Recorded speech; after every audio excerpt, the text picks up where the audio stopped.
Parliament session में पर minute का खर्चा है 2.5 लाख यानी 2.5 लाख और पर डे 6 आवर का ये सेशन होता है। पर डे का खर्च होता है 9 करोड़ और पूरे 10 घंटे लगा करके हमारे पार्लियामेंट के अंदर में बहस हुआ है वंदे मातरम के ऊपर। वंदे मातरम किसने लिखा था, पहली बार कहाँ गाया गया था, किसने इसको बैन किया था, किसने इसको कमजोर करने की कोशिश की थी और वो भी उस इंसान ने वंदे मातरम पर बहस किया था जिसको वंदे मातरम और वंदे भारत में खुद ही इतनी कंफ्यूजन है।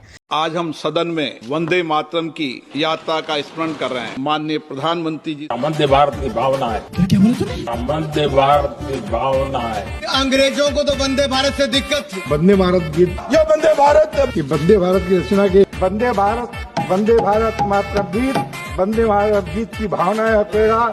हमें वंदे भारत, क्या बोला, फिर से बोल।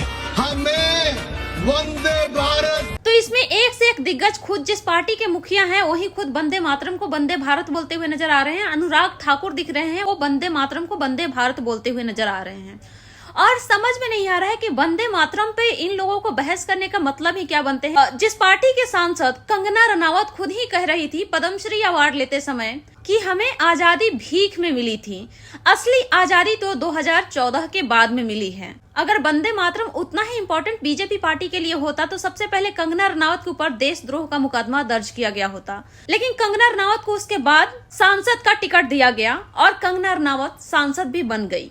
तो जिस पार्टी के सांसद खुद ही कहती हुई नजर आ रही है कि आजादी हमें भीख में मिली थी, वंदे मातरम गीत जो है वो महत्वपूर्ण राष्ट्रीय गीत है और वंदे मातरम का नारा अंग्रेजों के टाइम में हिंदुस्तानी लगाते थे एकता के लिए, जहां सब लोग एकजुट होकर के अंग्रेजों से लड़ते थे। अंग्रेजों से लड़ते समय न जाने कितने लोगों ने अपनी जान की बलिदानी दी, लेकिन अगर बीजेपी के लिए इतना मैटर करता कंगना रनावत को सबसे पहले टिकट नहीं दिया जाता। लेकिन कंगना रनावत को टिकट मिला और उसके ऊपर कोई मुकदमा तक दर्ज नहीं किया गया, नहीं कंगना रनावत को समझाया गया कि ऐसा नहीं बोलना चाहिए था। कोई भी बीजेपी पार्टी के ऑफिशियल ट्विटर हैंडल से मैसेज करके कंगना रनावत का विरोध नहीं जताया कि कंगना ने जो कहा वो गलत कहा।